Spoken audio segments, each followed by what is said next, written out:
This tutorial review will show you how to upload custom sound effect to the Discord soundboard. So first of all, open the specific server where you want to upload custom sound effect and then click on the server name, server settings,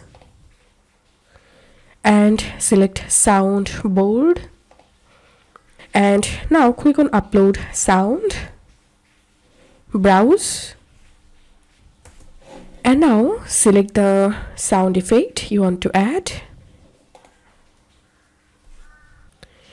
And here your file should be MP3 format and the maximum file size 512 kilobyte and up to 5 seconds. So from here you can crop your sounds and then click and now give it the sound name.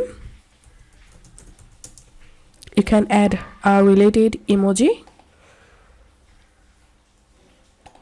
You can change the sound effect volume from here and then click on upload. So here you can see I've successfully uploaded the custom sound effect here. And now let's see how you can use it. To use your sound effect, you have to join a voice channel. And here you will find the open soundboard option. So click on it. And you will get here your uploaded sound effects. Now, and from here you can play the sound. So this is how we can do it. If you find this video helpful, don't forget to subscribe tutorial reviewer. See you in the next video.